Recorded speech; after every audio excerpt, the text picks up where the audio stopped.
இன்னைக்கு என்ன வீடியோ எடுக்க போற? இன்னைக்கு நான் வந்து ஈவினிங் ஸ்நாக்ஸ் ரவை போண்டா செய்ய போகிறேன். அதுக்கு ஒரு 100 கிராம் ரவை, இது வறுக்காத ரவை தான். நம்ம 1/4 கப்பு மைதா எடுத்திருக்கேன். நீங்கள் கோதுமை மாவும் எடுத்துக்கலாம். இப்போ நீங்கள் 1 கப்பு எடுத்தீங்கன்னா, ரவை எடுத்தீங்கன்னா 1/4 கப்பு மைதா அல்லது கோதுமை மாவு. நான் மைதா எடுத்திருக்கேன். உப்பு, சோடாப்பு போட்டு இதை நல்லா கலந்துக்கலாம். நம்ம எந்த கப்பில் ரவை எடுத்துமோ அதே கப்பில் தயிர் எடுத்திருக்கேன்.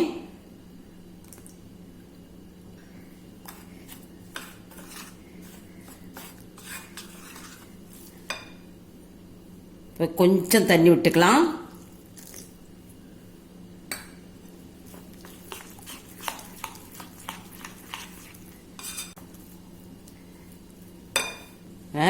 வெங்காயம் கொஞ்சம் நறுக்கியிருக்கேன், ஒரு பச்சை மிளகா, கொஞ்சம் கருவேப்பிலை, கொஞ்சம் மல்லிக்கீரை, கொஞ்சம் இஞ்சி, இது எல்லாமே நம்ம போட்டுக்கலாம்.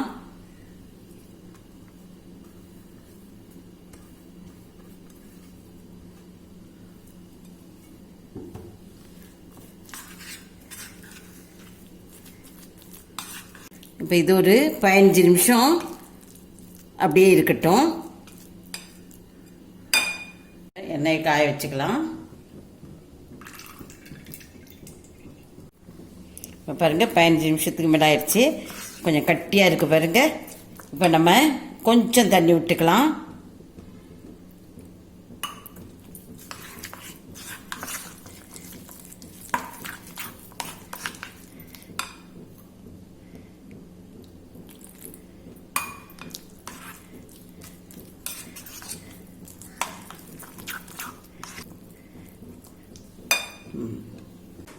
இப்போ எண்ணெய் காஞ்சிடுச்சான்னு பார்ப்போம். இந்த காஞ்சிச்சு, தீயை மீடியமாக வச்சுக்கலாம்.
இப்போ நமக்கு ரவை போண்டா ரெடி ஆயிடுச்சு.